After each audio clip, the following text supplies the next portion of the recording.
to ESPN Monday Night USFL football. The Michigan Panthers and Birmingham Stallions live from Legion Field in Birmingham, Alabama. Jim Stanley has been around for some time. Matter of fact, a little, I guess, deja vu for Stanley, even though he played for the late Paul Bear Bryant at Texas A&M. Here he is making his professional debut as a head coach in Legion Field, where the Alabama Crimson Tide played so often. And now, Raleigh Dosh, who is the head coach of Birmingham, coming out. And unlike the very quiet Jim Stanley, Dosh, who graduated from Michigan State and more recently was the offensive line coach of the Steelers, is a man, they say, that can sing with you all night long, likes a good joke, very low key, but all the players like Raleigh Dosh. And as Dosh says, in a league of George Allens and John Ralstons, who the heck is Raleigh Dosh? He said, I asked that of myself. You know, Raleigh Dosh is the kind of coach, and you've got to love him, and especially in a new league like the USFL. The reason I say that is when you take a look at his players, and I went down to see him a week ago, Jim, they hit everything that's in sight, or he will not have them on the field. The first couple of years he was in Pittsburgh as the offensive line coach, he said, gee, my job there was just give Terry Bradshaw time to throw. They won 2 Super Bowls in a row. As you can see now, the captains are meeting out in the field. Godfrey of the Panthers. Corker, the good linebacker. Pennywell, another linebacker. Banks, the veteran center for Birmingham, on your left on the near side.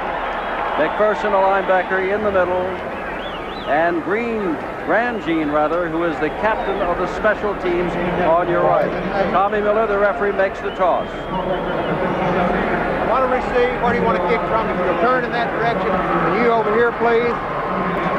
Miller will tell us his first ESPN game as Michigan. Birmingham will kick off. How about this for football? In March, 70 degrees at game time. The wind's light and variable in Birmingham, and maybe by morning it may get down as low as 50 degrees. We told you Tommy Miller is the referee. The umpire is Gary Hart. Jack Pitkus is the head linesman. The line judge, L.T. Bonner. Rich Eichhorst is the back judge, and the field judge is Mike Cochran. And by the way, in the staff of the USFL officials, of the 36, 10 are former NFL officials, and the other 26 are from the collegiate ranks. And I think the interesting thing about the officials, so if there's any question at all, Cal Lepore, who is the head of all the officials, handpicked every single one of them. Cal Lepore, himself a veteran of the NFL, he said either through NFL connections or friends of his, and due to the strike of the NFL, which was a sad thing for professional football, but Lepore said for him setting this up, it was very good. He had a chance to go out and scout around to see who it was that he was going to take. There is Scott Norwood, a rookie out of James Madison of the Stallions of Birmingham. Get used to those nicknames. Get used to these teams. They are here to stay. Ron Ingram is the man deep, number 86 for Michigan, the only man deep. There's a win, slight win from behind the Stallions. This USFL game is underway. Ingram with the ball at the 6. 15, 20, and out to the 22-yard line. And now Michigan will come on, led by, as you well know, Bobby Hebert, the quarterback that Kevin Slayton talked about. Hebert, a very mobile quarterback who could run the 40 in 4.7. Tony Ellis has great vision, the running back. Jim Hargrove, a fine fullback out of Wake Forest. And you saw a glimpse of number 1 Anthony Carter, a big man on any football field. He flanks to the left. Carter in motion. Ellis with the football. Ellis out near the 25-yard line. A gain of 3, second down and 7, and they sound like they're in mid-season form in Birmingham, Alabama. Well, the fans have been waiting a long time for this, and they're ready for it. And all the oohs and ahs are going to be coming from the fans on every single hit.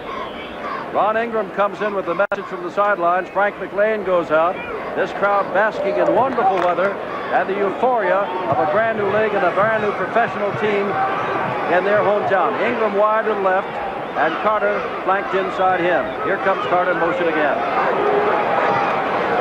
Hebert hands the ball off to his fullback, Jim Hargrove, who may have gotten a yard, and that is all. Mike Murphy, an outside linebacker from Southwest Missouri, number 56, made the stop. Third down situation. Third down and a long 6 to go. Birmingham, they have two outstanding outside linebackers. Wendell Ray and the man that just made the tackle, Mike Murphy. Two big guys, 6'5", 6'3", and they're both at 235. Mike Cobb, Don Eccles. Those twin linebackers on third down. Hebert back for his first pass. Dumps it out here. Has his man out of the backfield. That is Hargrove. First down across the 40-yard line. Goes Jim Hargrove out of Wake Forest. Billy Caesar, the veteran of Tampa Bay, Miami, and the Detroit Lions, made the stop. This is a bootleg pass by Hebert. Take a look at it. You see the back going the wrong way, and all of a sudden he has Hargrove on the outside. Number 58. Lester Dickey was the man that was supposed to be covering the fullback. Didn't get to him. Hargrove picks up a first down. 13:15 to go. We're just to the first quarter of our first Monday night telecast. The first games for both of these teams. There is no score. Carter goes wide to the left, and Ingram comes to the right. High formation shown by Michigan for the first time. Ellis almost into the backfield, gets out to the 45. A gain only of 2. It'll be second down and 8. Larry McPherson, one of the tri-captains out of Fort Valley State, number 50, made the tackle. Carter, who averaged better than 17 yards every time he touched the ball at Michigan, has not touched the ball yet tonight. Well, the question is, can Hebert get the ball to Carter? You know you're going to see a lot of double coverage on Anthony Carter. They have to. The man is so good, and he will catch the ball in the middle of the field in a crowd. Carter this time flanked wide to the right. Second down 8. Quick handoff to Hargrove. Hargrove gets out near midfield. A gain of maybe 3 yards, and another third down situation. Third and about 5. Getting up, making the tackle, Charles Martin out of Livingston, a rookie. And they think very highly of that nose tackle. He is playing alongside of another rookie out of Alabama, Jackie Klein, with a veteran on that front 3, an Alabama product of 8 years ago, Mike Raines. Third down, 5 to go. Ball at the 48-yard line of Michigan. Carter and Ingram both come to the right. Check that. That is Holloway alongside of him. Ingram is on the far side. Here's Hebert looking, dumping it for Hargrove. Hargrove across the 50 and very close to the first down. Upended by Emil Thompson, number 20. There's a Michigan man down, but he's just tying a shoe, and that is Hebert, the quarterback, back at the 34. They're moving the sticks. Another first down for the Panthers of Michigan. Jim, when they see that lineup again, Michigan, you've got to go to Anthony Carter because they're covering Anthony Carter one-on-one. Granted, you've got Ingram or Hargrove to the outside and picked up the first down, but when you see one-on-one coverage on Anthony Carter, you've got to get the ball to him. Frank McLean comes in, third wide receiver on first down. So now this is not a double tight end situation on short yardage, nor is it one tight end and 2 wide receivers, but Frank McLean, he can fly. Anthony Carter, you know about him, and Derek Holloway, all 3 men are in. Ball is placed down just on the Michigan side of the Birmingham 45. First down and 10. Raleigh Dotch, linebacker coach for New England, more recently, as we told you, with Pittsburgh.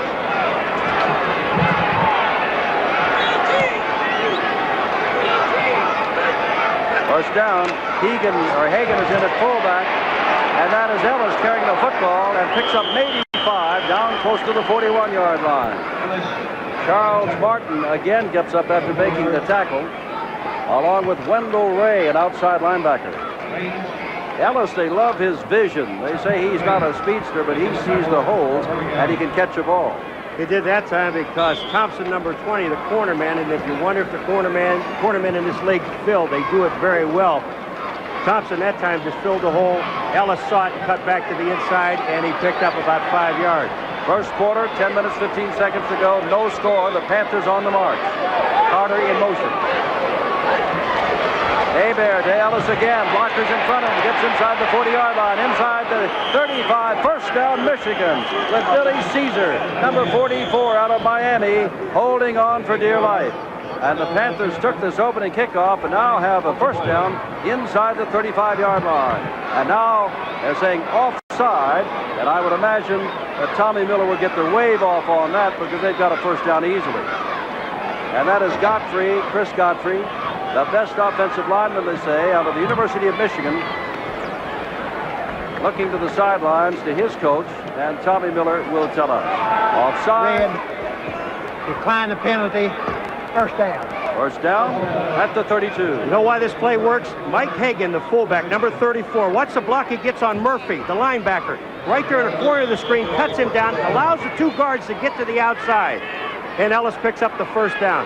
It's excellent play by the fullback.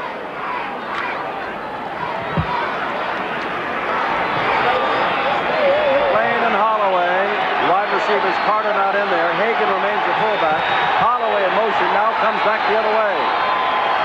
Hebert hands off to Ellis, and Ellis is hit as he gets to the line of scrimmage. Jackie Klein and Charles Martin straighten him right up. A gain of a yard, second down and 9. The man you just mentioned, Jim, Charles Martin, number 96, they really are high on this young man. He is a tough, physical football player. He plays the nose tackle. He's got excellent strength and excellent speed, and he's huge. Ball at the 30-yard line. Panthers send Holloway out to the left along with Frank McLean. Both wide receivers on the left side. Holloway in motion. This is Ellis again. Ellis was not put out of the backfield. The play was made by the corner, Annual Thompson, number 20. He made the play. The rest came in on it to knock him down. This is what I said a few moments ago about a corner coming up and make the play. Watch what number 20 does right here. Emil Thompson just knocks down the guard, Vitale, and makes the tackle. That's super play by a corner. You can't ask any more than that. Third down, 10 to go from the 32-yard line. Less than 9 minutes left in this first quarter. No score. Holloway out. John Williams checks in at running back, rookie out of Wisconsin, number 40. He can catch the ball. Aber looking for Williams. Overthrows him, almost intercepted. Behind Williams was Frank McLean, and the Birmingham team was right there. Fourth down. All right, McLean, you're going to see him down the field. He's running a quick out, not a quick out pattern, but an 18-yard comeback pattern. He slips and falls. The reason that ball doesn't get there is because Wendell Ray, number 90, the outside linebacker, had the heat on Hebert and hit him in the back. The ball went astray. And now in the hold is Whit Taylor, and Mojo Bojovic, a rookie out of Central Michigan, will try a 49-yard field goal. They've only got 9 men, Birmingham on the field.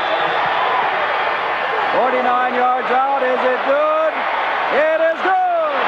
And Michigan scores first on a 49-yard field goal. Jim Simpson, Paul McGuire, Monday night USFL football on ESPN. Michigan leading 3-0, and Bojovic, who just kicked the 49-yarder, will kick off to Michael Kincaid, the deep man, who is 5 feet 4 inches tall. You know you got a speed when you got that size, and he's got it. Takes it at the key. Kincaid bounces out, gets away from a couple of men, and out across the 30-yard line. Birmingham has the football for the first time tonight. Gray makes the stop, along with Chapman from Michigan. Little Michael Kincaid. James, he may only be 5'4", but watch the number of guys he runs through. 1, 2. There's the kicker. 3, 4. He still breaks away here. 5, 6 guys to bring a 5'4" man down. He weighs 150 pounds. He's beautiful. Reggie Collier, the All-American from Southern Miss, on a handoff right away and throws the ball instead. Fakes into the line, throws the ball incomplete, intended downfield, and hurt downfield apparently is the man for whom it was intended. We'll take a look. I think it's Darrell Mason or Mike Hearn. Take a look at this. This is the tight end, Hearn, and he is hit by Clarence Chapman. He is hurt. He is on the field. So we'll take timeout. 8 minutes, 12 seconds to go. 49-yard field goal by the Michigan Panthers. Bojovic has them out in front by the score of 3-0. And we'll come back in a moment to Legion Field, Birmingham, Alabama. There's the score. The injured man walking off the field was not Mike Hearn, as reported, but that man right there, Darrell Mason, who played his football at Arkansas. And he may take him a shot to the ribs as we're ready to go again on 2nd down 10. As Collier, full of magnificent fake, threw the ball, overthrew his man, and he was hurt. Now here's Collier again. He loves to run, and he's going to throw. And throws, and it is incomplete at midfield. Arnaud broke it up. Craig Anderson downfield. Don't question the hitting in this football game on both sides. Just take a look at what happens. Now Collier puts the ball right on the money. You take a look at the shot in the back by number 25, John Arnaud. Right there. That's just good defense. 3rd down and 10. So the Birmingham Stallions have come out firing the football. They've had it for 2 downs and have thrown both times. An impressive thing, too. Jim Collier could have run, but he didn't. That's been the knock against him. He loves to run too much for a pro quarterback. Now fires across the middle, and it is almost intercepted. Intended across the middle for Steve Stevens, number 88. The reserve tight end, and Ray Bentley, an inside linebacker, broke it up. Almost had it. There's Reggie Collier, the All-American from Southern Mississippi. In this first series of downs for Michigan on defense, just take a look at number 61, Bentley. Now the receiver falls down, but Bentley's there. Look where all the linebackers are. They're all in a line across the field. They're in their position. They are very proud of the linebackers, the Panthers of Michigan. There's Dario Cassarino kicking away to the deep man. There he is, Anthony Carter. First quarter, 3-0. The Panthers of Michigan. Line drives and Anthony Carter will get it at the 19, the 18-yard line. Look out, he is Mr. Excitement. Carter gets across the 35-yard line to the 36. It is marked that he goes down there. And we'll come back to Legion Field in just a moment. As this game moves on toward conclusion, Paul and I will be picking the men and most valuable player, and that player will be able to donate in his name $1,000 to the college or university of his choice. Keep that in mind. Ball at the 35. The Panthers have controlled this football. Birmingham has not yet picked up a first down. Impressive drive, that first drive. 6.5 minutes they kept the ball and ended up with 3 points, and that's an impressive drive to come away with. Bobby Hebert has to tell Anthony Carter where to go. Remember, Carter just signed a week ago. Now Carter in motion. Hebert hands off to his fullback, Mike Hagan, out of Montana, and he is stacked up by Charles Martin. We've called his name a few times tonight. You can see him get up, number 96, the nose guard. The one thing that we've witnessed yesterday watching the game, and again this evening watching this game so far, and it's early in the game, but they're changing the backs around quite a bit. We see another down lineman coming in, Jimmy Walker, and Charles Martin comes out. Ingram and Carter, your wide receivers. Second down, about 5. There's Ellis. Ellis' flag is down as Ellis gets across the 40-yard line and was knocked down by Jackie Klein out of the University of Alabama. And down at the bottom of the pile, you can see yet another man, and that was Michael Thomas, a defensive back. But remember, the flag did go down. Offside Birmingham.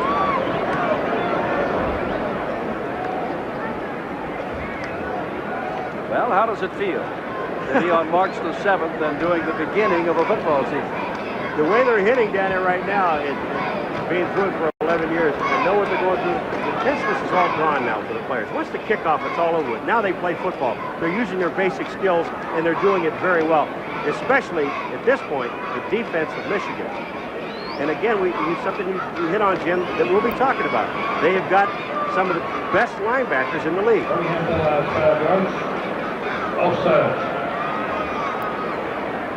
Offside, they'll move the sticks out to the 45-yard line as Tommy Miller saying that is a first down. And now we can see Jimmy Walker came out and Charles Martin goes back in at nose tackle, or nose guard, I should say, for the Stallions. 7:02 left, first quarter. 3-0, Michigan. Holloway comes wide to the right. Ingram wide to the left. First down. Hebert hands off to Ellis, and Ellis barely gets back to the line of scrimmage. And getting up very quickly is Charles Martin and Wendell Ray, the linebacker, who played a great deal of time with the Vikings of Minnesota.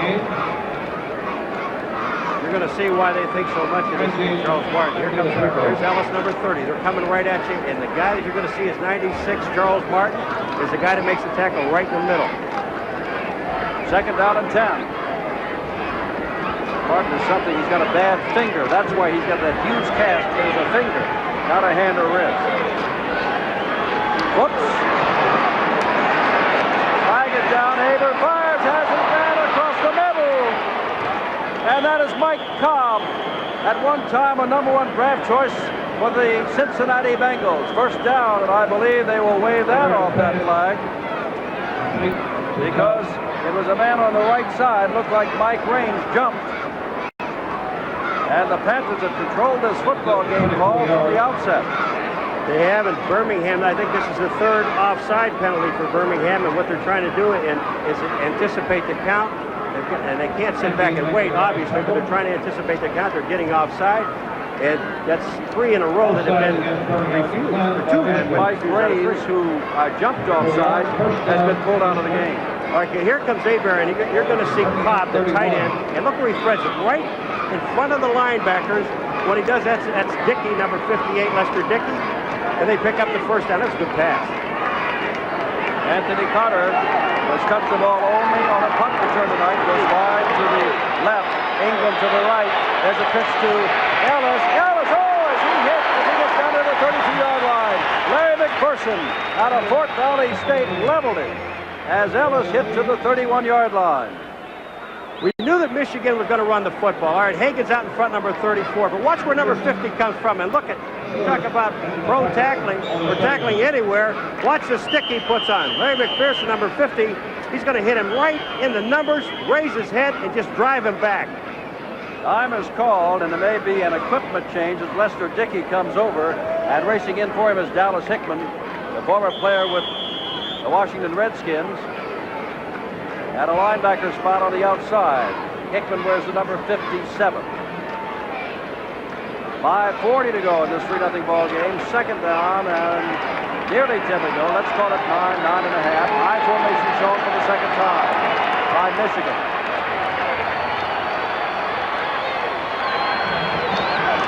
Quick pitch. Now here comes Anthony Carter. Across the 30, the 25, first down inside the 20-yard line. Anthony Carter on the reverse, took the ball from Ellis and took it inside the 20. Tackle made by Michael Thomas, the cornerback on that side.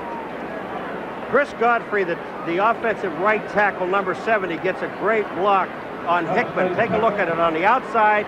There is the block, holds him up, lets Anthony Carter get back to the inside, and he does what he does so very well, Jim, and that's run the football. Well, they're certainly within Jovic's range now, and Michigan is thinking touchdown.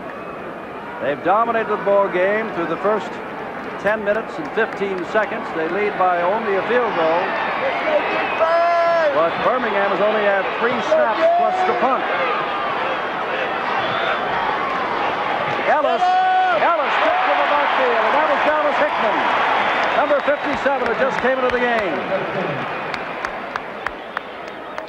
What an excellent play by a linebacker, because Hickman was blocked, but he rolled himself towards the ball carrier.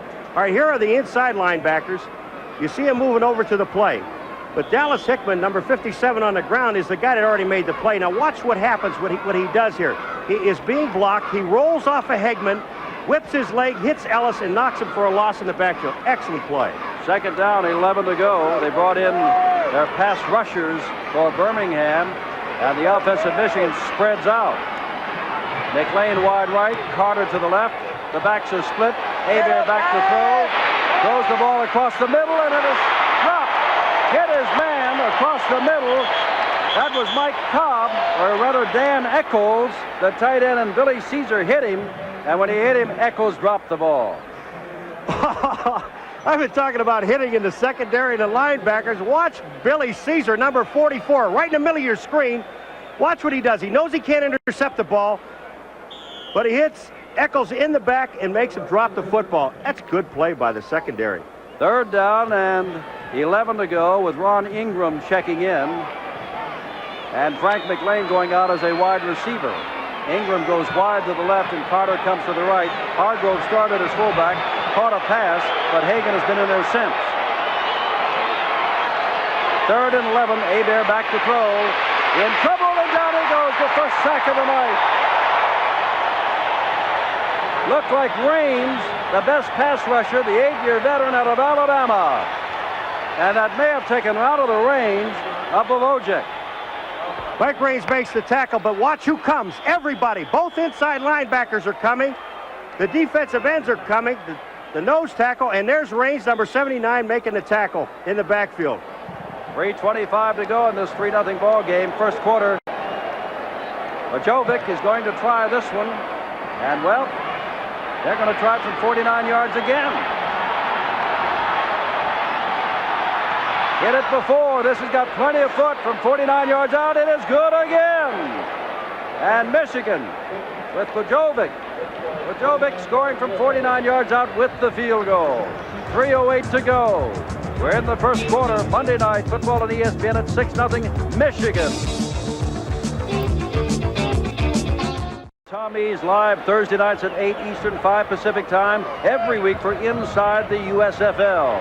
Here on ESPN, Wojcik just kicked a 49-yard field goal. Since that time, the wind has whipped up in his face, and Kincaid, as the ball is blown off the tee.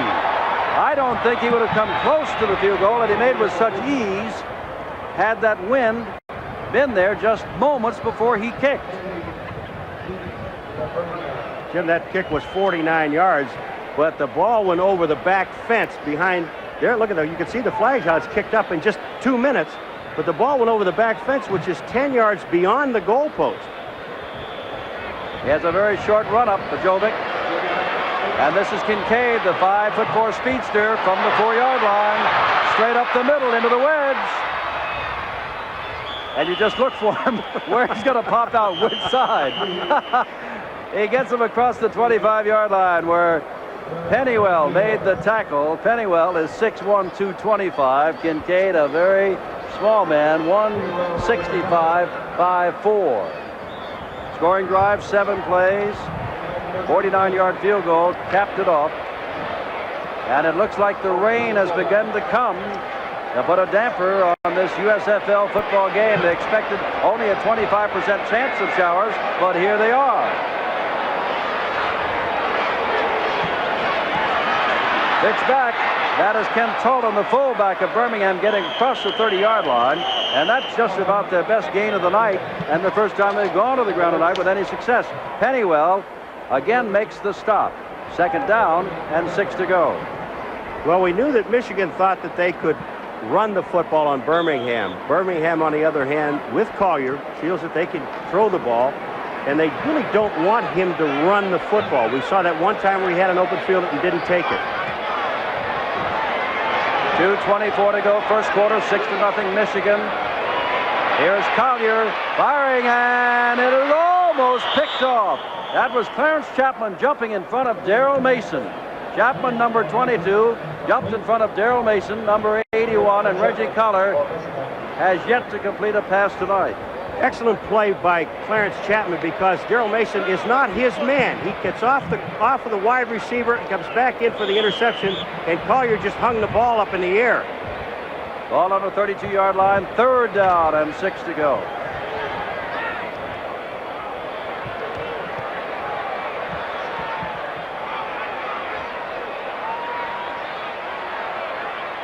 They got a lot of men up front as though they're coming on 3rd and 6.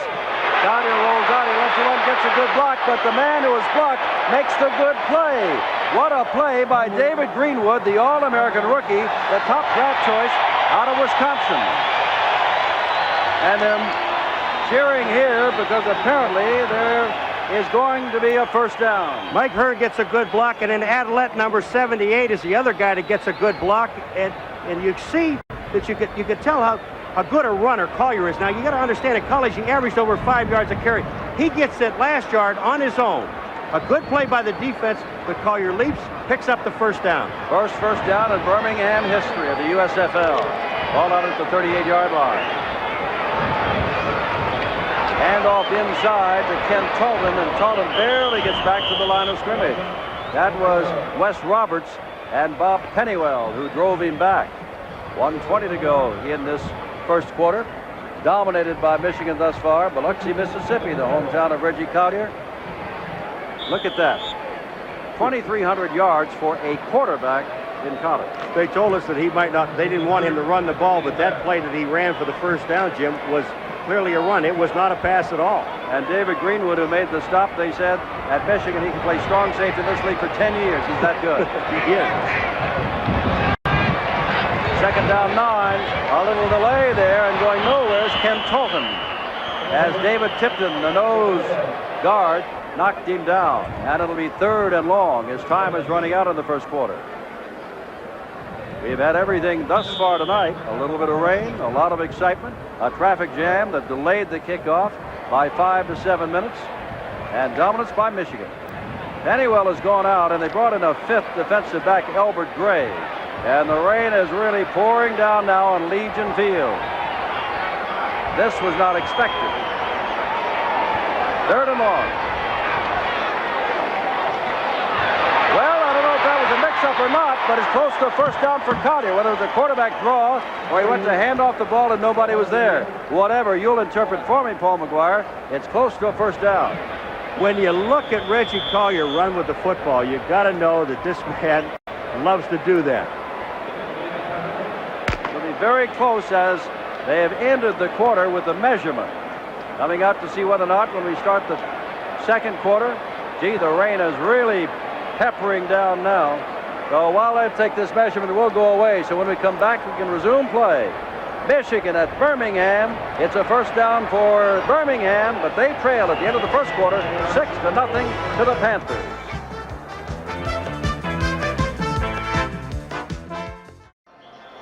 The only thing that's really going to suffer this rain tonight are the hairdos of some of the people who have looked ahead to this fine opening of the USFL and professional football in Birmingham, Alabama.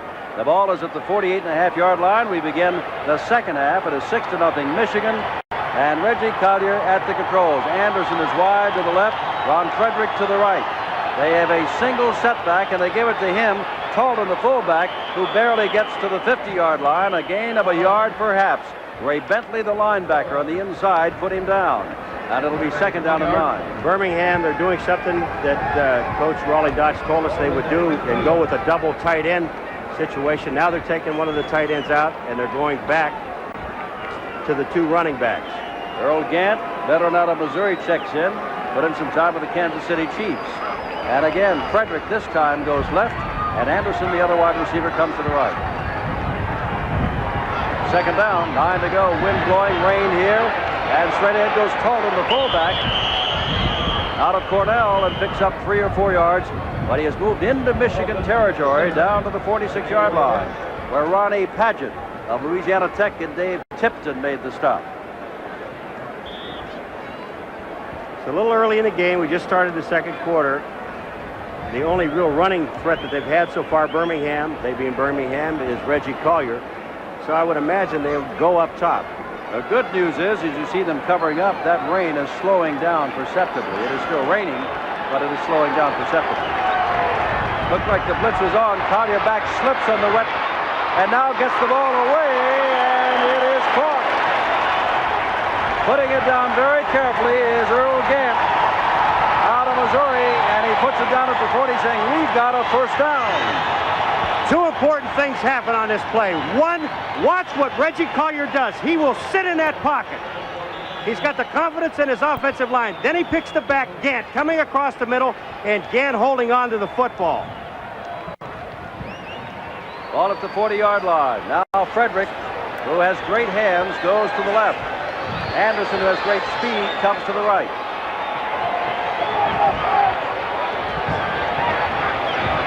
Collier hands to Gant. Gant hands to Frederick. Frederick centered on the ball across the 35, across the 30, out of bounds, knocked out of bounds. First down at the 23-yard line. Ron Frederick out of Duke University. Clarence Chapman knocked him out of bounds. First down. Here comes the reverse now. And number 78, Adelette, Buddy Adelette, is going to be downfield to make the block. There is a pass off of this play.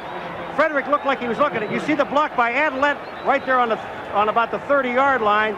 And Fredericks takes the ball down to the 23-yard line. 12:52 to go in the first half, 6-0 Michigan, but Birmingham driving for the first time tonight. They go back to the single setback again. Gant is out, 2 tight ends in.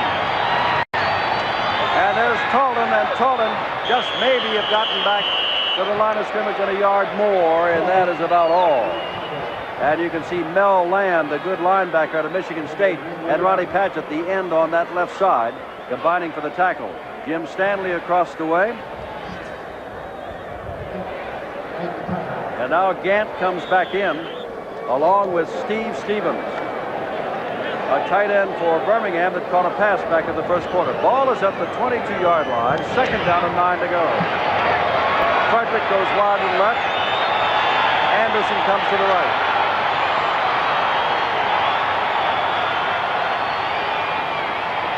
2nd and 9. Tolan goes across the middle, stacked up very quickly. May have gotten another yard. And it'll be 3rd down and 8 to go. And it's passing time for Reggie Collier, who is always a threat, as Paul and I have told you to run. Robert Pennywell in on yet another tackle. They'll mark the ball right at the 20. All right, there's the first quarter. So if you take a look at it, Michigan, of course, the first drive, 6.5 minutes, came away with a field goal. They've had control of the football game in the first quarter. Here's a situation where you like to see, with the running ability of Collier, to roll him out. Now, you're almost in the center of the field. You can take him either way, right or left, but they're going to drop back. Dropping back. Collier throwing as a man open, and it is caught. That is Ken Talton out of the backfield. The fullback inside the 15-yard line, and the way they're marking the ball, it'll be 4th down and a yard. So Scott Norwood, a field goal kicker, is on the field at the moment. And here in Legion Field, where the rain has stopped for the moment, they want him to go for 1st down. Raleigh Dodge talking, and now he's waving, I believe, Norwood out on the field. Now they're putting him off the field. Jim, no matter what he does here, it's not going to be right. And I'll tell you why. You start listening to the players and not listening to the coaching staff, all of a sudden, they send the field goal team on. It always seems like your first instinct is the best of all. Well, they had to call a timeout because there was so much indecision. So they're going to make their decision, and we'll come back. They want them to go for it in Birmingham. 10:50 to go. We're in the first half, and it's 6-0 Michigan. The decision has been made. They will go for it on 4th and 1 at the 14-yard line.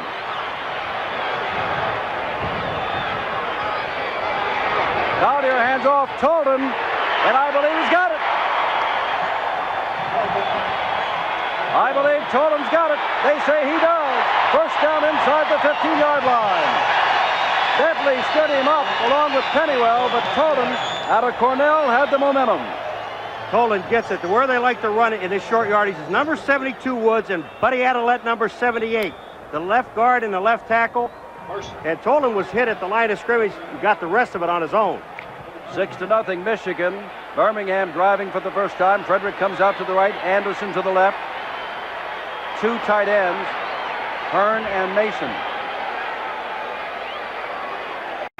Fake to Tolan. Here comes Carter. He can run. Greenwood is after him. All-American on All-American. All-American. Greenwood makes the stop of All-American Collier inside the 10. Jim, you can set this match up hours before a game and never dream that you're going to see it. Now you're going to see Collier, one All-American on the other one. David Greenwood, this is why you said he could be around this league for 10 years and be All-Pro. The play he made right there, one-on-one on Collier, was outstanding. 2nd down and 4 at the 4.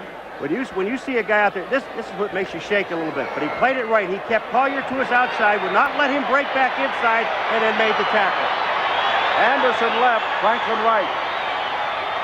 2 tight ends. 2nd down, 4. Collier gets down near the 1st down inside the 5. Reggie Collier. It'll be 3rd and inches, or it will be 1st down. 1st down and goal to go, Birmingham. This time, Jim, it's Reggie Collier's turn on David Greenwood. Greenwood does not keep him to the outside.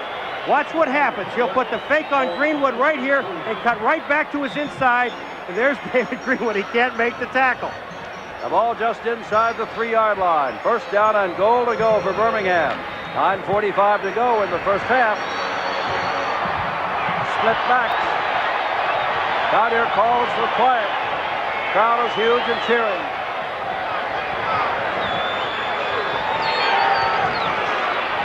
Collier has a football in the clear field. Touchdown!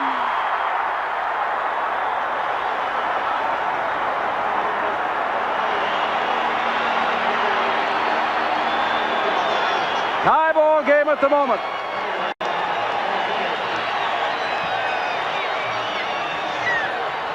Scott Norwood has come on. Raleigh Dodge is out to congratulate his team. Michigan absolutely dominated the first quarter with 2 long drives, settling for 49-yard field goals, and then Collier got it rolling. And as you take a look at Scott Norwood, remember there is a T that is optional, and he is using it. Bob Lane to hold. The kick is up. It is good. And Birmingham leads in this ball game. 9:28 to go in the half. It's 7-6 Birmingham over Michigan. That's because Walker that time took the side on the center and he gets blown out of there and he picked up 4 or 5 yards. 8 minutes to go in the half. 7-6 Birmingham. Third down 11. Holloway in motion. Hebert lost the football. Belongs to Birmingham. And I believe Jimmy Walker, the 4th man along the Charles Martin, made the tackle. They had 4 down linemen. Hebert lost the football, and Jimmy Walker out of Arkansas. Or was that Reggie Lewis 76? It is Walker 75. All right, this is the thing that you got to work on day after day. That's right up the center, and Hebert, the quarterback, he did not get control of the ball. He was going back, and Jimmy Walker, no question about it, had just waiting on the football. But it's so important working with that center all the time. First down Birmingham, they've got it on their own 20-yard line. Tolan and gets a yard or 2. Now, if you tuned in the middle of this game, and you might be wondering why all the fumbles, remember we had an unexpected cloudburst, and the field is wet and the ball gets wet. There's Jackie Klein, who had the fumble recovered. Take a look at the inside linebackers. Now, this is Ricky Young and Bentley, excuse me, Ricky Young and Bentley. And the inside linebackers fill so very well. Again, I keep saying this, but even Michigan admits it. Their strong suit are their linebackers, and they're carrying 8 of them. And Canavino is checked in as here comes Tolan trying to get outside, and he gets to the 50-yard line. Riding him down on top, as you can see, is Jeff Jackson, and Canavino, whom we said just came into the ball game, number 41, made the stop. 7-6, clock is running, 2:12 to go. Mobility of a defensive lineman. Watch Jackson. He is a defensive end. The play is cut back to the inside, and there's Jackson to make the tackle. And now we have the 2-minute warning. 1 minute 58 seconds actually to go. And remember, when we come back in the last 2 minutes of either half of the USFL, every time they pick up a first down and move the sticks, time stops on that board until the sticks are set again. So they got their own timeouts. Plus, if they can pick up first downs, they've got additional timeouts. 2-minute warning. Collier over to talk to Raleigh Dodge, his head coach in this 7-6 ball game.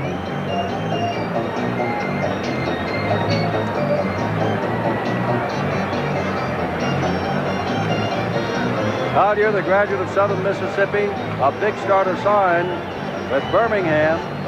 They're redoing the jersey of Jackie Klein after working on his ribs, apparently, Paul. You've had that done to you, I'm sure, your teammates, and you can probably estimate better what they're doing to him than I can. Now, well, the pad's been removed there. When they took the pads off, you know that he's not going to see any more action in his first half, and hope he can come back. What happened is, when he got the fumble, nobody hit him. The ball was there, and falling on the turf, he might have had a bad wrist before this. Coming up at halftime, and we've only got 1:54 to go, be sure to see Kevin Slayton with the Ford halftime feature looking at this week's stars in the USFL. Kevin is with us on every Saturday and Monday night game. Collier's only 2 for 8, has a bruised left hand. This has been a bruising ball game.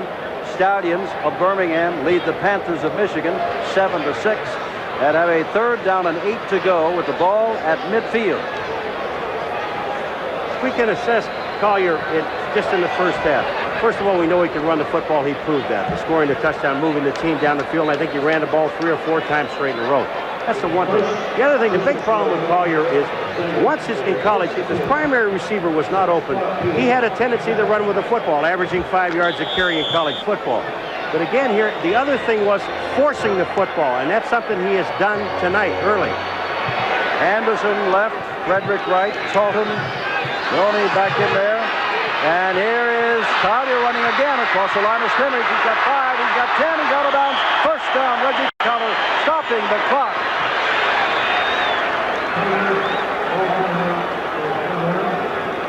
Ken Dalton clearing the way with a fine block. There is just no place to throw. The pattern is too long. Now here's Collier. He's looking at one receiver to the outside. A little force there. Watch Talton on the outside on land, number 47. Right there. There's the fullback coming back and getting another block. Enables Collier to pick up another 8 yards. Ball is on the 37-yard line. Anderson to the right, Frederick to the left. Gant gives the ball to Frederick. He can throw the football from there, and he's not going to have a chance. Look to throw Ron Frederick, and has thrown from 37 back to the 40. Mel Land doing the good job on him, along with Jeff Jackson. Jim, I love Reggie Collier. He didn't take on a linebacker. Reggie Collier tried to block Jackson, number 77, to tackle. He didn't do much of a job on it. There's Collier on the ground. Here comes Jackson, number 77. There's Land, number 47. And Jackson's on the play. I give him an A as far as trying an attempt.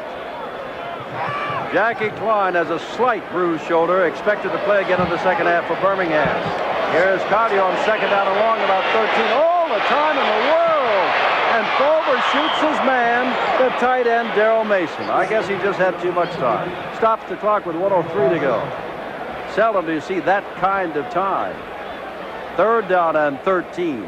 Three-man rush doesn't get you much. And take a look at the deep drop. Everybody is in the zone. They're all playing zone. The corners are up short. Back on the bottom over here was Talton, the fullback, all by himself, and Collier couldn't find him. Went to the tight end. Clock is stopped. Earl Gant comes back in, a running back who's been really lining up, as some of the tight ends have, just off the tackle on occasion, but this time he sets up in a split backfield. Third down, 13. Collier throws and has his man, and that is Darrell Mason, the tight end, and that's a first down inside the 30. Run out of bounds by David Greenwood.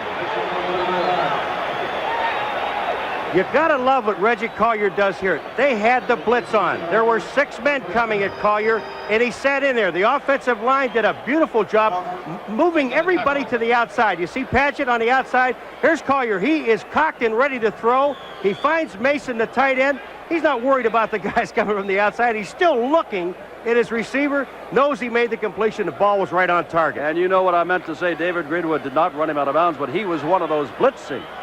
All right, Anderson wide left, and Kevin Miller to the right. Collier dumps it over the middle, and it's going to be intercepted by Ray Bentley. Intended for Steve Stevens, went off his hand into the hand of Ray Bentley. Yet another turnover with 49 seconds left in the half. Jim, the Michigan linebackers, John Corker is the guy that hit Stevens. He pops him, and it goes into Bentley's hand. All right, here's Reggie Collier back, hitting the tight end. That's Corker popping him. The ball pops up. Bentley, the other linebacker, is right there. Look at Chapman. And the rest of the players coming up to help out. That's Osborne, number 23. Ball is placed down on the 27-yard line. Let's see how Michigan plays this. Down by a point, well in their own territory. 49 seconds to go. And how do they play it? They've got 3 wide receivers in. 2 to the right side, including Anthony Carter. Hebert fires, has a man, and is caught and backing out of bounds with it. Across the way is Derek Holloway. That'll be a first down. Across the 45-yard line. That took all of 6 seconds, 43 seconds to go, and they're near midfield. All right, Hebert, he's looking downfield for Anthony Carter. He's looking to his right. Now he comes back to his left, looking people off, and he finds Derek Holloway because the corner didn't play short, and the safety was a little bit too deep. They were in a zone defense. Completion. Frank McLean wide to the left. Anthony Carter, the man on the right. Holloway, the man in motion. Hebert throws across the middle. Oh, what a pop! Put on the intended receiver, and the intended receiver was Derek Holloway, the man in motion. And Hebert didn't have it too easy back there either. 38 seconds left. That's what McPherson, the linebacker, again. The linebackers are active on both squads. Number 75, Jimmy Walker, puts the heat on Hebert and forces the throw. You'll see him coming up through the middle. There he is. And then you see McPherson hitting Holloway. I wouldn't want to be in the middle, my friend. A lot of hitting going on tonight from the 46-yard line. 2nd down and 10. McLean to the left. Carter's over there on the right side. Holloway in motion. Hebert looks to his back coming out of the backfield and overthrows him coming out of the backfield. That is Tony Ellis, who figured very much early in the first quarter when they were running him a lot. And that's the first time that we've called Ellis's name in some time. That's called the old short arm play, Jim. When you're running the back and you're going to the outside, you know you're going to be out of bounds anyway, and you can smell that linebacker, Mike Murphy, coming up on the outside, number 56. You kind of just only stretch your arm halfway out. Yeah, you don't want to reach the ball because you don't want to lose your head. Oh, it is 3rd down and 10 in the closing moments of the first half.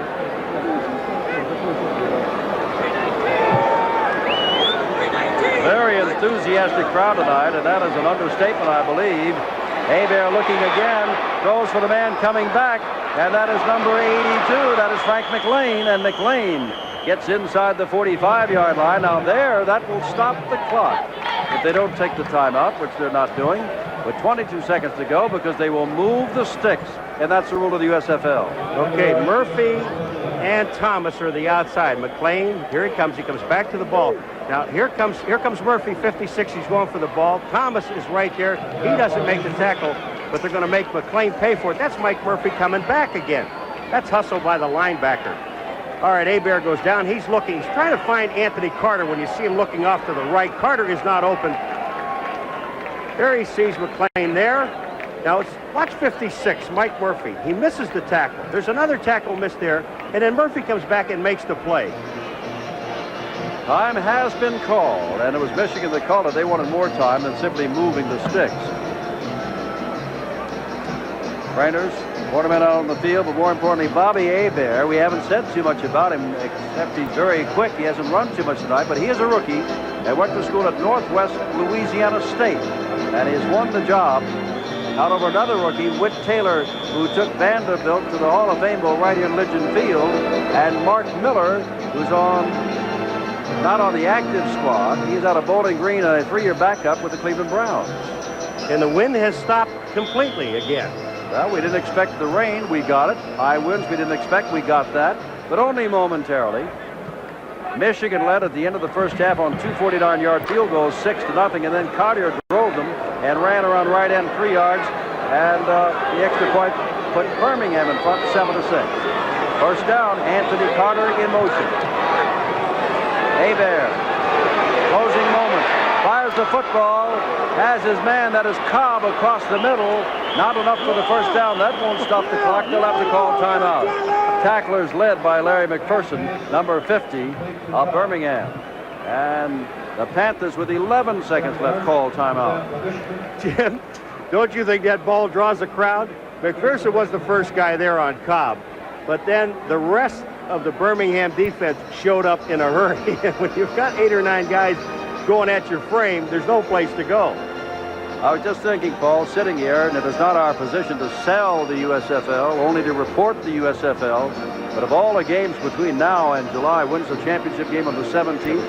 Have this kind of excitement and this kind of crowd involvement, the football-loving public is in for a great spring and early summer before the NFL returns in the fall. Jim, looking at it, I expected turnovers. They haven't been together that long, and I'm not making excuses. The coaches want to eliminate those things. But if you take a look at the hitting in this football game, it's been ferocious by everybody. And the linebackers on both Michigan and Birmingham have just been outstanding.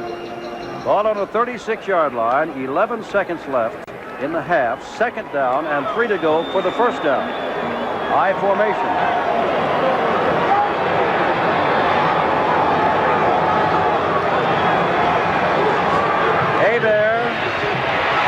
better get out of bounds, and does, and he may have the first down. They're saying he does with 5 seconds left.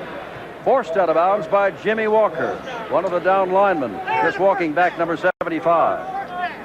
Well, there were 11 seconds on the clock. There's now 5, so that means that they've got, if they're going to do it, they've got to kick the field goal now, because I don't think they'll have time to get the play off and stay in bounds or whatever, unless they're going to go for the end zone. Well, we now know that Novo Bujovic certainly has the range to kick another field goal, but we see Bobby Hebert coming back in.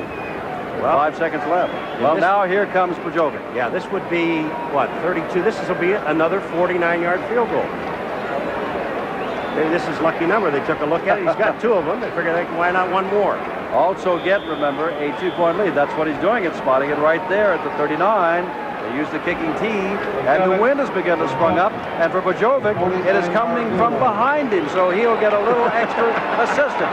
Maybe a little left to right. I would call timeout if I was Birmingham to see if that wind had died down.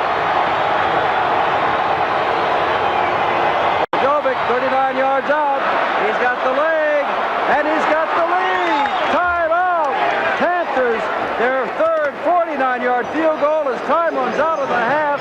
Birmingham leading by a point, now finds itself down by 2. That is the end of the first half of professional football of the USFL in Birmingham, Alabama, with Michigan leading Birmingham 9-7.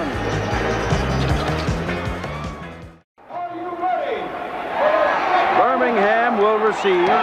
Bujovic will kick off. 9-7 Michigan. The rain is back in force.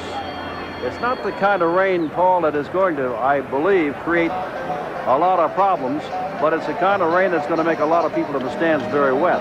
Exactly. The momentary rain. Exactly, Jim. The only time we saw any slip at all was the one time that Collier went back, and he slipped just with his back foot, came back up, set up, and threw the pass and completed it. There's the guy that we've got to try to find most of the time, Michael Kincaid. For those who did not see him, Michael is 5 feet 4 inches tall. As a matter of fact, one of the officials of the Birmingham Stallions said that he went up to the practice field and ordered him off the field. He didn't know that he was a player. And then when he said, "I'm a player," he said something that I shall not repeat. He said, "Get off," until the player said, "Look, my name is Kincaid. I belong here." Bujovic, the kickoff. Kincaid standing at his own 6-yard line. The rain is coming down, but the wind has stopped. And Kincaid will get his opportunity from the 6. 20, wow, knocked down on a driving tackle by Bentley, the linebacker. It was Bentley, Ray Bentley, also of Central Michigan, who played there with Bujovic last year. Came in to make the stop. This is one thing on a 40-man squad. You've got to play a lot of the special teams, and watch what Bentley does. He goes right through the wedge. Nobody blocked him, and he hit Kincaid. You want to know, where did he come from? Here comes Reggie Collier, 3-yard touchdown run. Most of the time, he was going with a single setback. Ken Dalton in the first half. Dalton is in there now as a single setback. 2 tight ends, 2 wide receivers. On the 19.5-yard line. And that is Dalton right there. Dalton slips 1 tackle, picks up 6 yards, gets out across the 25 to the 26-yard line, where the tackle was made by Ronnie Padgett, number 87. They like to run to Robert Wood's side also, Adlet over there. That's Bentley, the man that made the tackle on the kickoff. He misses the tackle there, and Dalton picks up about 6 yards. Gant comes in, and instead of taking one of the tight ends this time, they'll take out Ken Talton, who just carried the ball. So Earl Gant, a running back, replaces the fullback. Second down and 4, 9-7 Michigan, early in the third quarter. Here's Gant, trying to get outside, and there's a fine play made right there by Wes Roberts, the veteran. Hold it, that is Ray Bentley, 61, not 81, the rookie out of Central Michigan. But I'll keep the same adjectives, a fine play. Oh, exactly. All right, here's Gant. He fakes one way, goes back to the outside, and watch Mr. Bentley again. That's 2 out of 3 tackles, not too bad. Look at Bentley. He looks back to the inside, sees the play moving to the outside. That is number 74, Saindon, the guard that didn't get to the outside, and Bentley made the tackle. 3rd down and 7. The fans huddle under the stands because of the rain, beginning to whoop it up now. And there's a completed pass and a first down across the 30-yard line. David Greenwood makes the stop of Ken Talton, who came back into the ball game and plays pass receiver one more time. Greenwood was aided by Mel Land, the outside linebacker. Ball is placed down on the 31-yard line. Story of the game, Michigan dominated the first quarter. Birmingham dominated the second quarter until the final seconds when Adair moved Bojovic into position for that 3rd consecutive field goal of 49 yards.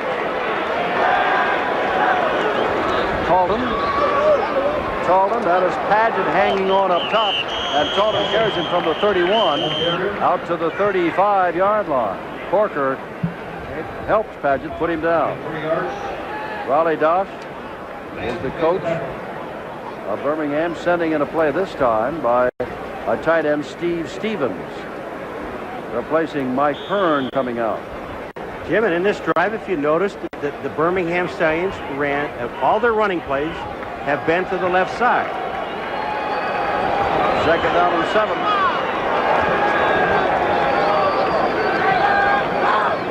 Oh my. Adelet was in the backfield defensively of Michigan before the ball was snapped.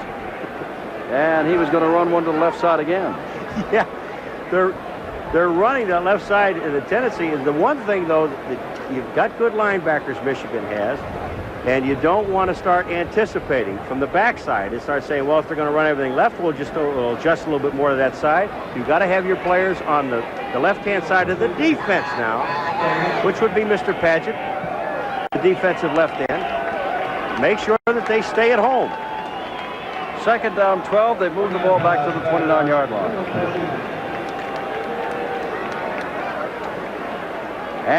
Greg Anderson from Alabama State, goes wide to the left. Ron Frederick to the right. 2 tight ends.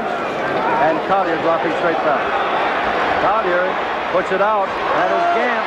Gant cuts across the field, slips one tackle, and gets out across the 35-yard line, shy of the first down. It'll be 3rd down and about 4 to go. John Corker really leveled Gant. And Mel Land helped out. Jim, that time the pass protection by the Birmingham offensive line was absolutely fantastic. They just kept everybody boxed into the inside. Collier slipped himself back to the outside, saw Gant open, jumped the ball to him, and let him run on his own. 3rd down and 4, Paul, and for the first time we have 2 setbacks. Earl Gant and Ken Talton in this half.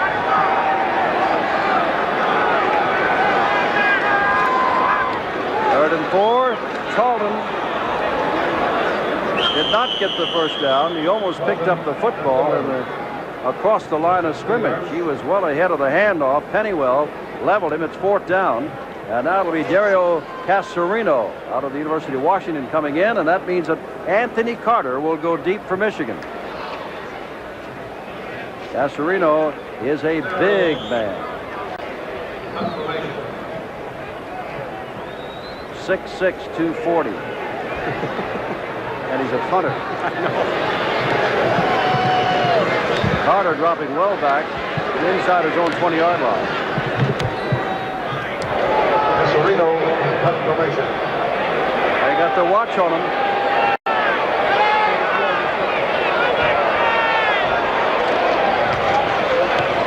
Casarino on a drive. The ball hits at the 20, and Carter's not going to be able to touch it. Birmingham does not cover it as it bounces almost back to the 25. 10 minutes, 10 seconds to go. 3rd quarter, Michigan over Birmingham, 9-7.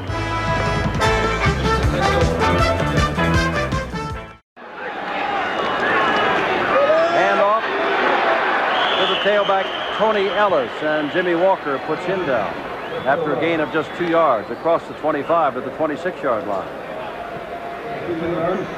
The crowd in the first half was absolutely outstanding in terms of noise level. I think, Paul, at halftime, with that driving rain, they've been quieted down a little bit. As soon as their ball club gets the ball again and they dry out a little bit, we'll hear from them again.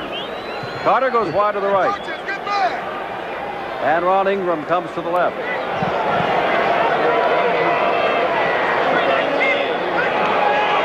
Hale back again with the football, and again not much. It breaks away. There goes Ellis, being chased down and run out of bounds by Emil Thompson.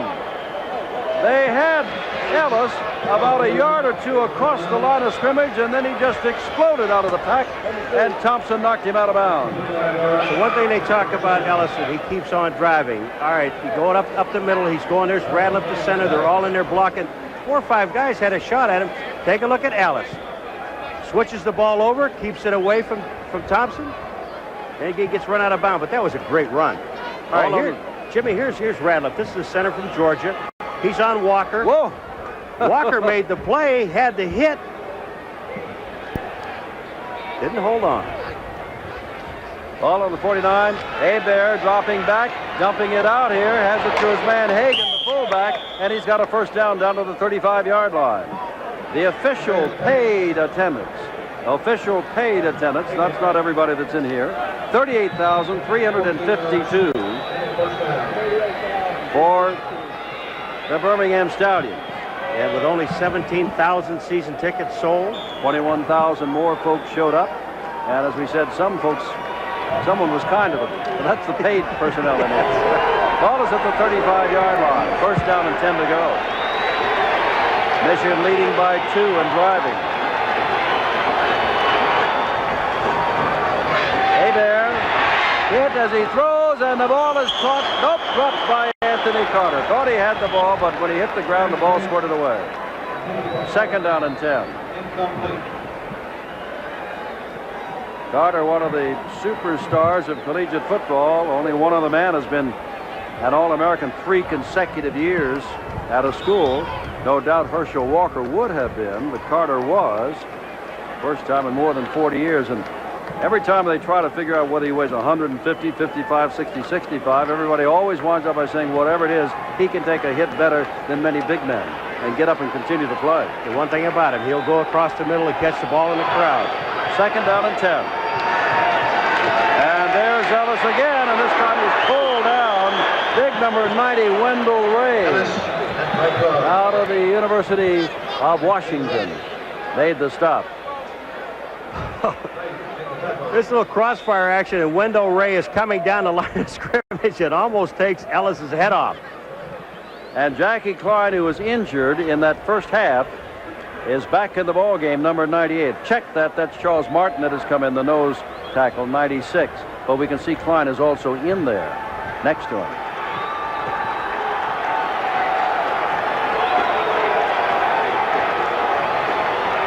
Third down, 8 to go. Blitz is on. Look out, Hebert gets the ball away. No good. Mike Murphy blitzing. The ball was trying to get out to John Williams coming out, but it is fourth down. Jim, they set everybody. This is called the old days of Mad Dog. You see Ray going up. You see Murphy, number 56. Hebert's throwing this ball away. Should have taken a loss because Caesar was right there to make the interception if the ball would have been on target. Here's that man again, but I think it's going to be slightly longer than 49 yards. There can't be 4 of them, can there? They have to put it back at about the 40-yard line and make it a 50-yarder. No wind this time.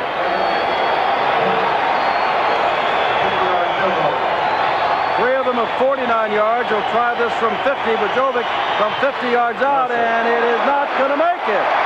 The extra yard did him in. 8:19 to go. Third quarter. Michigan continues to lead Birmingham by the score of 9-7. Tight end of a motion. First time we've seen that. Colton, the fullback, follows him and picks up a couple of yards across the 35-yard line to the 36-yard line, and that is all. 9-7. All of the scoring in the first half. Ken Charlton is getting an amount of work that after talking to the Birmingham staff today, I did not expect would run the ball that much. No, I was not thinking they would throw the football. They said Reggie Collier wouldn't run. He's been running the ball. I would imagine they're going to throw in this situation. Greg Anderson left and Ron Frederick right. Gant this time is a setback with 2 tight ends. That is Gant. gets out near midfield. It almost left the football behind at about the 43, but hangs on to it. First down for Birmingham. Wes Roberts made the stop along with David Greenwood. All right, take a look at Gant. Here's the hole. They're running left. Again, they're running to the left-hand side. John Corker, number 57, is the man that missed the tackle. And Gant picks up the first down. I thought they would pass that situation, but they really do not throw much off of that double tight end. This time Anderson goes out to the left, and Frederick to the right. First down, midfield. Gant again. Gets a good block out in front, and he doesn't have the ball because Collier held on to it. And Gant came back, peeling back to throw a block for Collier, but Reggie only got a yard or two. Running play all the way, I would judge. Yeah, and again, I must repeat this, that all of their running plays so far have been from the center left. They have not run the football to the right-hand side of the field. Speculate what would happen if they put a speedster. Well, I'll tell you, one time they did come to the right, but that was on a reverse. It could have been a pass play to Ron Frederick. Other than that, you're right. You may see that reverse again. Second down and 6. Ball on the 46-yard line. And this is Colton getting down near a first down, but not enough for the first down. Tripped up by Ron Osborne and Ray Bentley. Now, Osborne is a rookie out of Iowa State. Bentley, whom we've called a lot on tonight, is a rookie out of Central Michigan. And John Arnaud, who picked up a fumble, is also a rookie out of Iowa State. So Arnaud and Osborne played in the same backfield at Iowa State, and now 1 year later, or even less than that, in the same backfield in the pros. Third down, 3 to go. Gant and Colton are in there. Split back.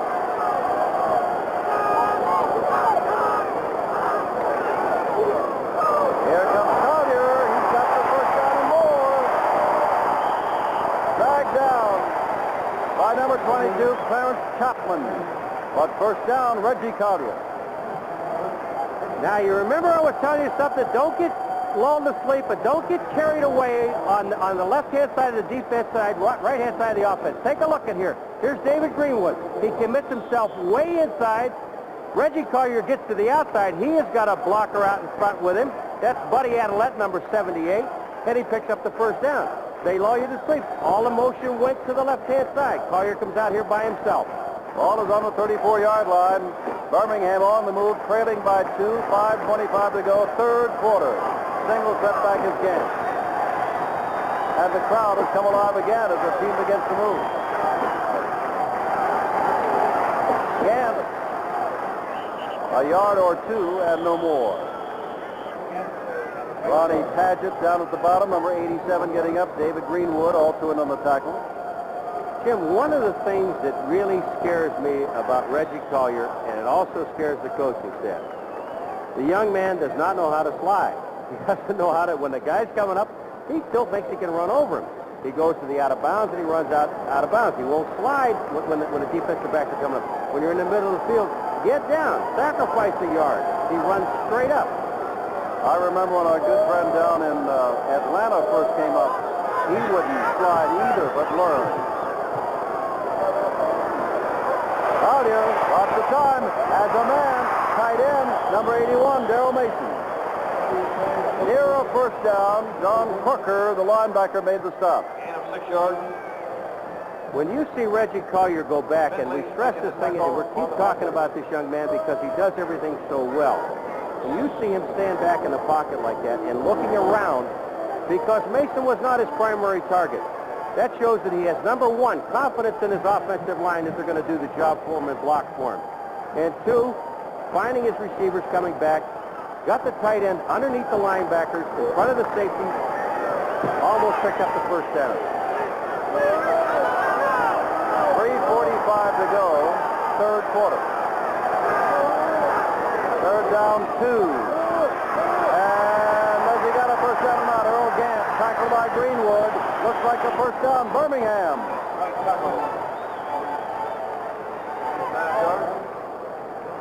They'll spot the ball at the 21-yard line.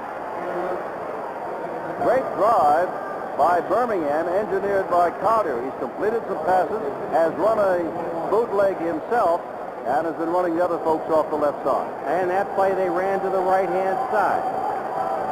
Anderson left, Frederick right, lone setback is Talden. Doss keeps shifting his back, his tight ends, and his wide receivers.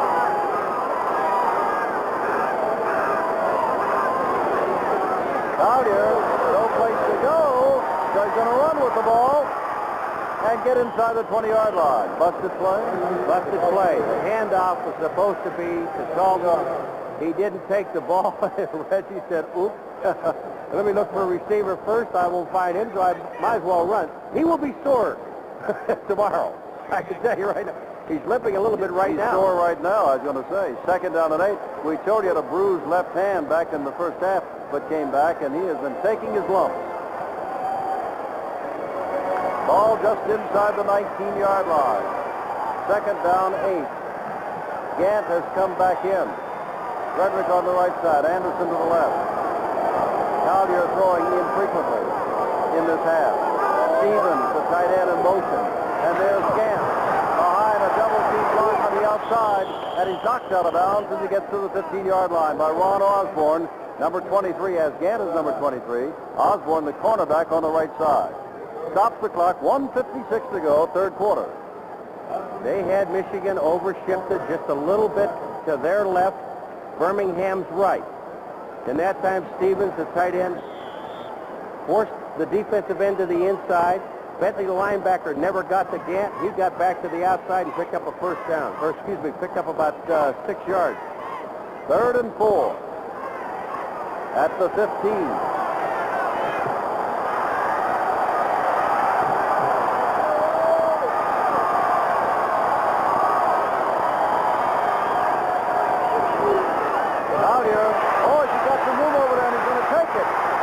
Gets out of bounds inside the 10-yard line. First down. Arnott was there to run him out of bounds, but Reggie Collier got inside the 10-yard line. Now watch 57 Corker. He took the inside move. The tight end knocks him back to the inside. That's Mason.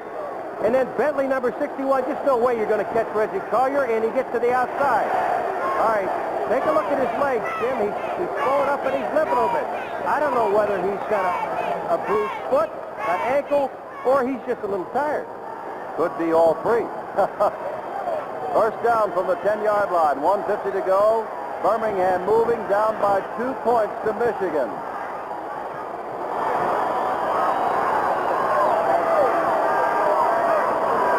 Gant doesn't even get back to the line of scrimmage.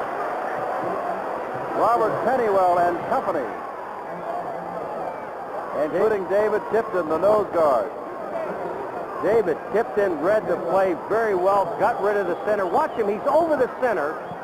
David Tipton takes the side, gets to the outside, and Gant has no place to go. Lost a yard on the play. And Talden is coming in, and Gant trots off. Raleigh Doss. Nope, Gant's going to stay in there. They'll have to send out a tight end, and they do. Darrell Mason will come to the sideline.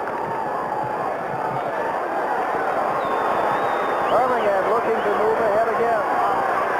2nd and 11. Collier hands off, and Gant does not get back to the line of scrimmage again. Mel Land is there to knock him down for yet another loss. Waiting in the wing, Scott Norwood, if called on, could give Birmingham a 1-point lead if they do not get the touchdown. Mel Land plays this so well, Jim, and also Pennywell, 59. There's David Greenwood coming up. But look at Mel Land, the outside linebacker. Has a blocker on him. That's Talton. Can't knock him down. He makes the play. 30 seconds to go in the 3rd quarter. Clock is running. And it's 3rd down from the 12-yard line. Norwood out of James Madison, a rookie looking on. Might be his first shot in the USFL.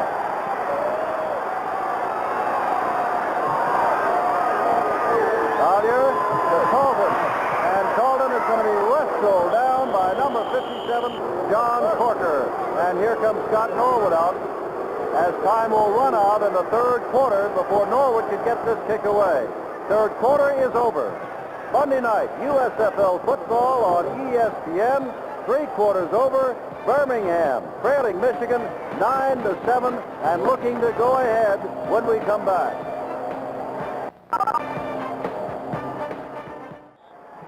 Scott Norwood, rookie out of James Madison, from 27 yards out with lane to hold, will try to put Birmingham ahead by 1 at 10-9. His first kick in the USFL. 27 yards out, Norwood kick. It is no good. It is no good. The rookie, under pressure, having to wait the 2-minute pause between the third and fourth quarters, moves to the other end of the field and does not do it. They don't get the field goal. Michigan leads by 2. In the world, you're a hero or a heel. There's a kicking tee. That's lane holding. And Norwood just hooks this ball. First of all, those strings should have been forward, straight ahead. That will put a little bit of hook on the ball, but Norwood just flat hooked the football. And I'll tell you, when you come off like this, Jim, and you go to the sideline, no one talks to you. Robert Woods, 9-year veteran out of Tennessee State, is the man that's hurt, and they're holding on to that right knee. And he is the reason why they've been running to the left side all the time, because he is a veteran that can do some blocking. But on that play, a missed field goal, Woods comes out with that knee. Reminder that Paul and I are going on to the Rams, I should say the ex-Rams Stadium, Los Angeles, the Coliseum, where now the Express hold forth. And they held forth yesterday beautifully under Tom Ramsey. The visiting team, the Washington Federals, our usual start time, live on Monday night throughout the season, 9 p.m. Eastern, 6 p.m. Pacific time. 20-yard line, Michigan's got the ball and still a 2-point lead.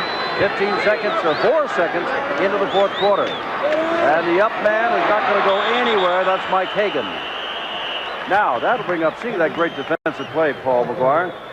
Wandering down was 3rd and 12 at the other end of the field, while Collier did not throw the ball on 3rd and long and simply sent Talton running into the line. There is a first of all, he has a tendency to force the ball. The second thing that Raleigh does, you take the ball and you keep it that long. There's the stats after 3/4, but you take the ball that long and you keep it. You want to come away with 3, and you still could be ahead. And the other thing I'll get to right after this play.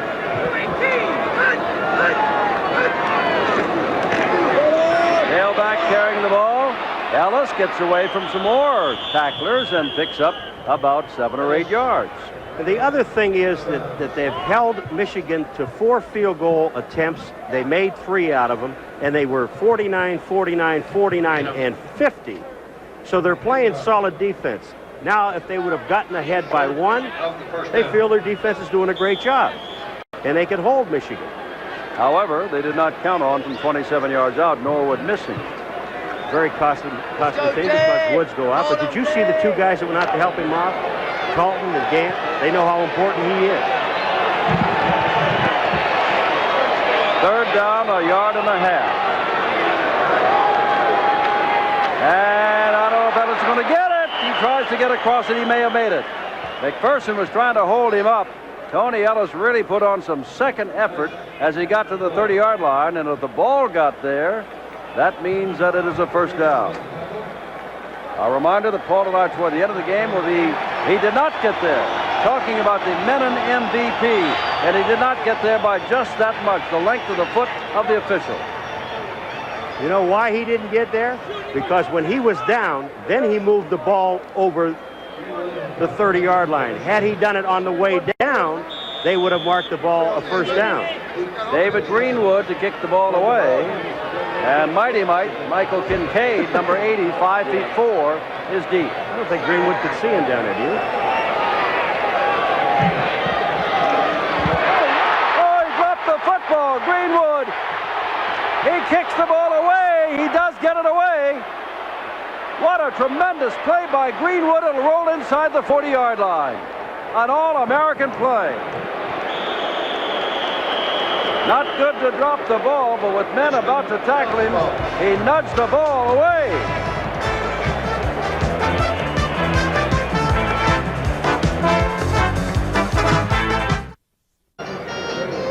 you know why this man is so valuable, David Greenwood. He will be my punter forever. He just misses the ball. But watch the heads-up play. Murphy's going to be there, and so is Reed. And he gets the ball. He just whips it around sideways around the defenders and gets the ball away and kicks the ball about 40 yards. First down 10 from the 38-yard line for Birmingham. They've been dominant lately here in this ball game. They seem to come alive as they have to run. Look out, Collier! Greenwood blitzing. Collier attempted to pass. Buddy Adelette has taken over for Robert Woods at left tackle, and Mark Battaglia, the rookie out of Penn State, has moved to the left guard spot ahead of Adelette as a result of the injury to the knee of Woods. David Greenwood is lined up on a tight end on the outside. They have double tight end. You see Collier, he faked to Talton and had his back to Greenwood. Never saw him coming. Nobody picked up on the other side. There is no back there to block the safety. And a sack. 9-7, Michigan. Fourth quarter. Lots of time left. Collier hands to Gant, and Gant picks up some good yardage across the 30 out near the 34-yard line with Ray Bentley hanging on. David Greenwood, the top pick and signee of the Michigan Panthers, and a man that they wanted from a territory, and they had to do some bargaining and come up with some big bucks for. They got Anthony Carter. Another thing you've got to do is you've got to let Collier throw the football. Second down and long, he has not been throwing the ball. They have not let him throw the football. They've been going with a double tight end. They're back in a double tight end situation. They've got to have him throw the ball. He is going to throw this time. Has time, delivers a football, and the man slipped. Flag is down. Talton slipped at the 50-yard line. Hold it. That is Craig Anderson slipping. The wide receiver went right out from under his feet. He tried to the ball was slightly behind him, put on the brakes, and his feet went out. And now it is going to be A personal foul. It certainly is. And I would assume that personal foul, you're going to talk to the Birmingham folks, because on offense, protecting for your passer, you usually hold, not commit a personal foul. Wide to the left, Franklin to the right. It is second down and 4. We understand we lost picture for a moment. We've got it back now. Not going anywhere is Ken Talton. Tackled by Ray Bentley. Again, we understand we lost a play or two, but nothing huge happened after that penalty. But it is now third down and 4.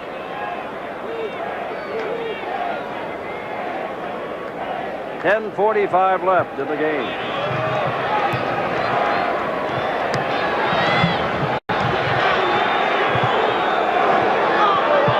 Two backs.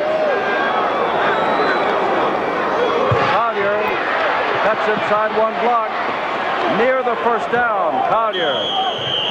Saindon throwing a heck of a block, and Collier's taken a beating tonight.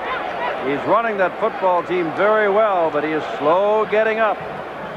Pulled to his feet by Battaglia, who's now playing a guard spot. Battaglia is playing the guard spot. Adelette moved out to Woods' spot at left tackle. And here come the sticks in to see whether or not Collier picked up the first down. Reggie Not, loves to it'll see be this. fourth down and inches. He loves to see this, Jim, so he can get a break and take a breath. Here, stretch it! Stretch it! Push his foot farther. Come on down there. Tom Banks is stepping on the line. He won't let him stretch it. That much. Now, ball almost at the 41. The crowd here wants Ronnie Dosh to go for it, and obviously he's going for it. He's ready to send in the play. That's not a kicker. That's a play coming in from the sidelines. With a tight end, Mike Hearn. Another tight end, Daryl Mason, checks back in. Two wide receivers come out. Inches to go. I think if he would have punted this football, they would have booed him right out of the stadium. You've got to go for it. And the man that should carry the ball is Collier. Just tap Banks and go. There's no big decision here. But I'll be wrong, because they'll probably give the ball again. Whatever. Birmingham, I think, is getting increasingly confident of its defense. This is not a big gamble, but there's still 10 minutes to go.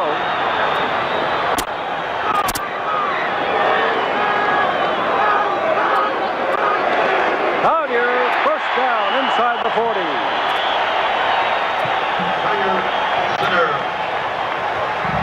Clock running, 9:45 left in the game. A hard-hitting, exciting game. Michigan out in front, 9-7. And if I'm going anywhere, I'm going to take that all-pro center, Mr. Banks, and just run right up his rear and let him blow out the nose guard. Here it comes. You look at Banks. Watch the two guards cave in. They just opened the hole.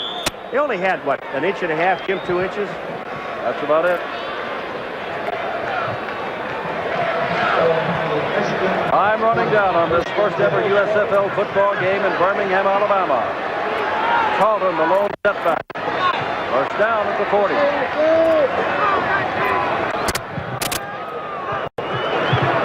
Talton, little delay there. Talton, 5 yards, 7 yards, 8 yards, down to the 32.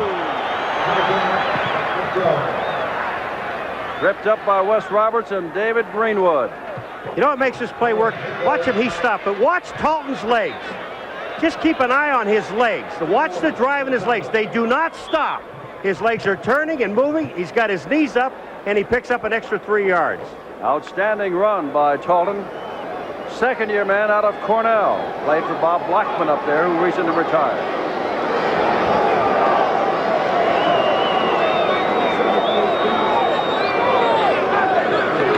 Collier, flip back, flea flicker. Collier looking, throws, and it is intercepted by number 61, Ray Bentley. All the time in the world on the flea flicker, and Michigan's got the ball inside their 20. The Panthers still lead 9-7.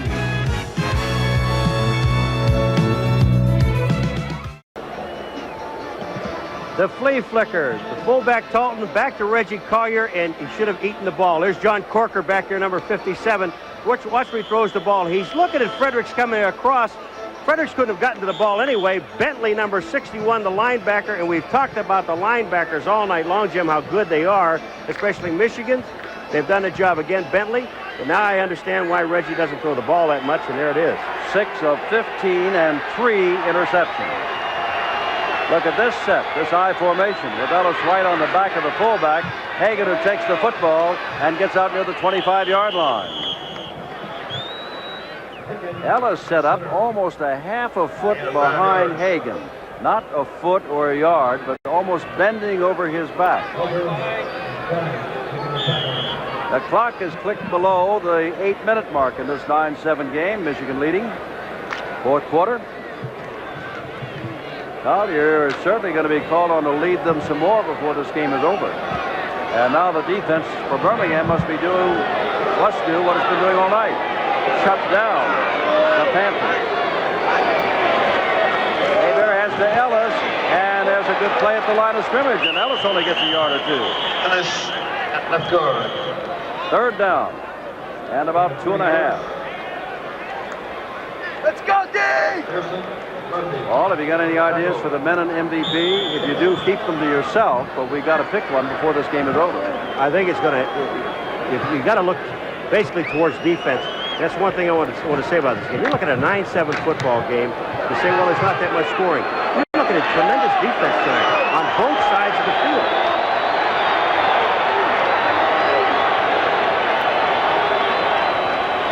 Hebert rolling out.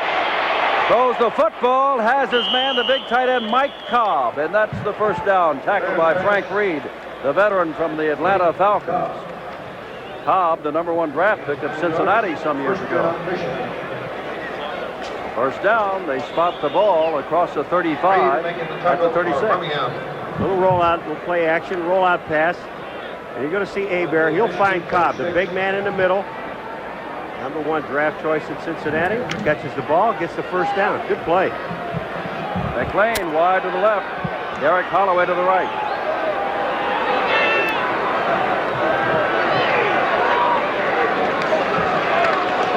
There's Ellis, quick starter, and gets out near the 40-yard line. A pickup of 3 or 4 yards. Wendell Ray and Larry McPherson, two of the linebackers, made the stop. And you could also see Frank Reed around the ball. Here's the offensive line. Manos and Coffey, Vitale in there, and Ellis comes in. There's Wendell Ray making the tackle. Ron Ingram checks in.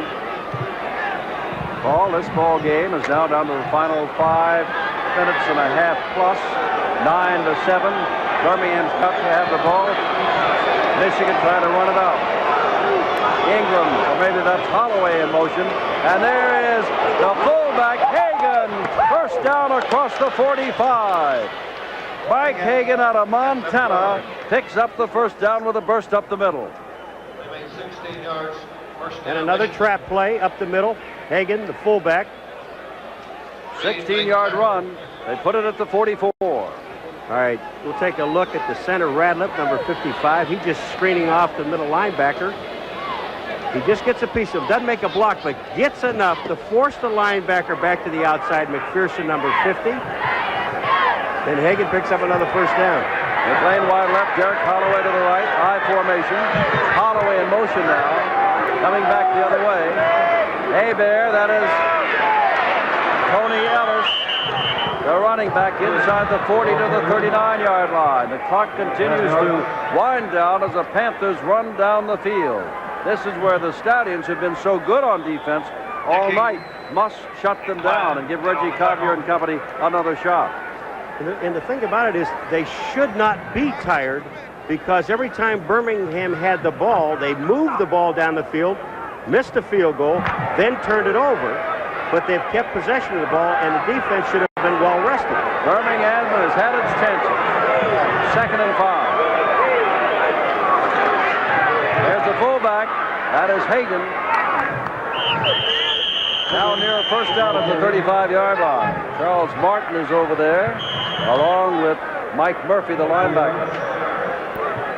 Now we're below the 4-minute mark.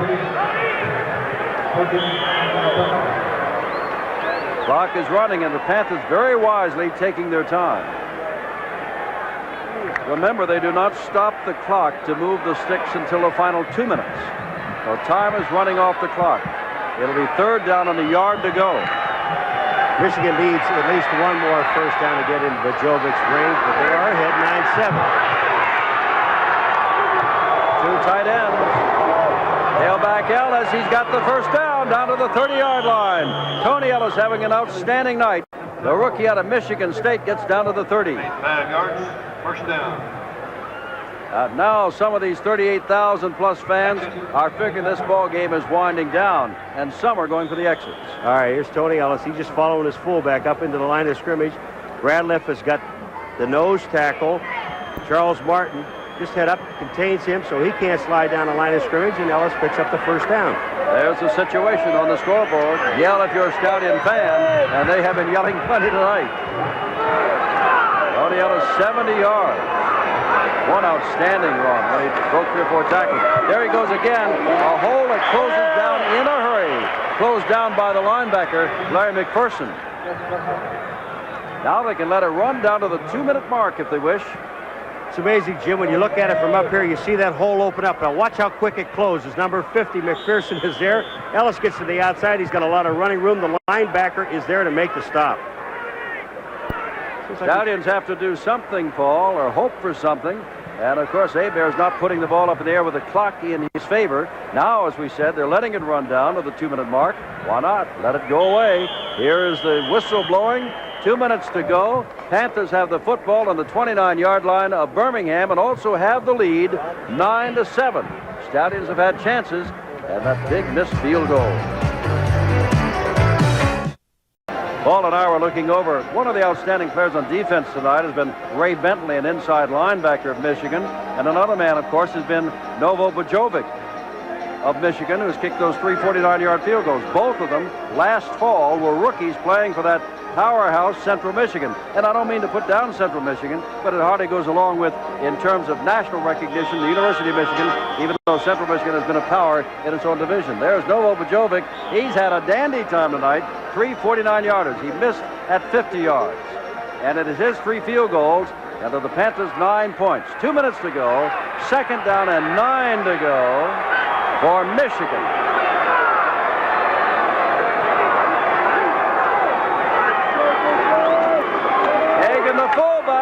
lots of room down inside the 15-yard line. And here is where they will stop the clock until they move the sticks. That is a USFL rule in the last 2 minutes. They'll spot the ball at the 15. I think we had a chance to talk to Cal Lepore, Jim, and one thing he said that he thought was a little strange, but you know, they're young. There are a lot of rookies on the team. The clock does stop. They move the chains. He said the guys get excited and they come out of the huddle instead of using the clock. But Michigan is doing it very well. They're going to let the clock run down because it's at 13 and counting. They lead by 2 with a minute and a half and will be forgiven if they keep the ball right on the ground. There's Ellis. That'll move it on down more. So far, Birmingham has not called for a timeout. And now, Birmingham, I believe, is going to call a timeout. They do call a timeout with 1:11 to go, down by a 9-7 count. And let me repeat what Paul said, and I have indicated along the way. They moved all the way down at the end of the third quarter, ready to kick a 27-yard field goal. The third quarter ended. They moved to the other end of the field, and they missed the 27-yard field goal. And then later, Carter to an interception while on a drive.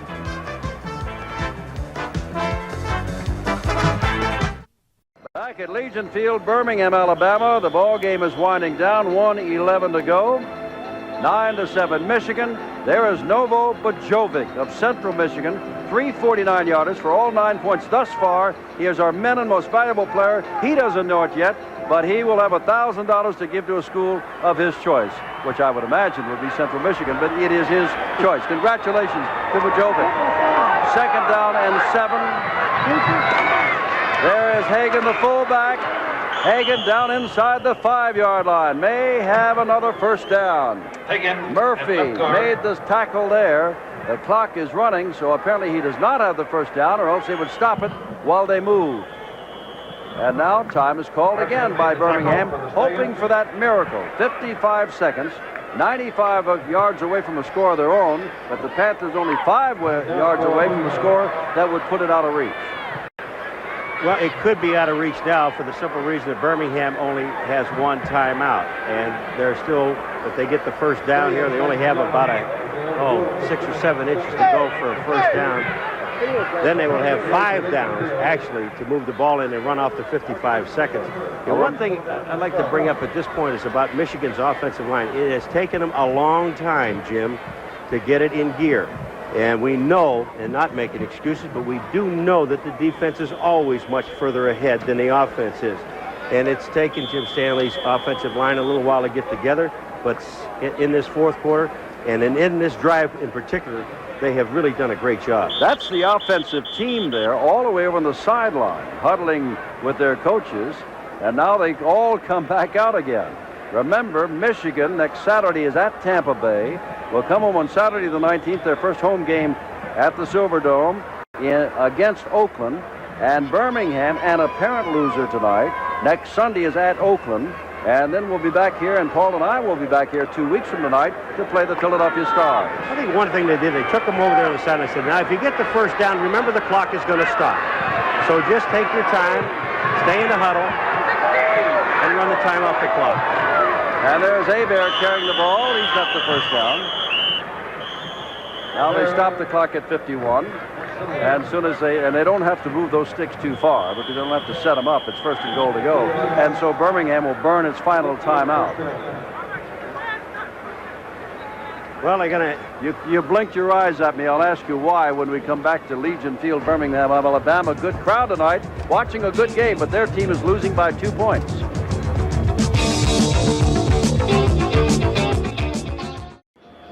"51 seconds to go in this first Monday night USFL football game on ESPN. And the good news, Paul and I are looking at each other, is the fact that there are many more Monday nights. Ronnie Dosh hopes there are not many more like this offensively. His team certainly had their chances, especially in the second half, but the last interception, that missed field goal, killed them off. And Michigan has done an outstanding job of controlling the football and moving it down now where they're just all standing around and letting the clock run down. Everybody moving around, and I don't know if they'll throw a flag there or not, or just let them get up and do the same thing all over again. But it looked like some folks had jumped offside, but they'll let that clock run down. You notice one thing about Bajovic, though. You see him standing there. You see that little blue thing hanging out of his shirt sleeve? That's a sweat jacket. You don't see too many guys wearing those. There's an idea that he doesn't work that much. Kickoffs and then field goals. So he's trying to keep his weight down and sweat a little bit during the course of everything, so he's going to get a chance to run that much. Temperature at game time tonight was 70 degrees. We had some unexpected rain tonight. Now, they're taking a long time to get this ball in play, but nobody's saying get it in play because they know what's going to happen. They're just going to run down, not snap the ball again. Hebert winds down. Monday Night Football. The USFL's introduction to Birmingham, Alabama is over. Their team has lost by the score of 9-7 in a game that could have been won. But a 27-yard field goal went awry, and the game goes to the Panthers.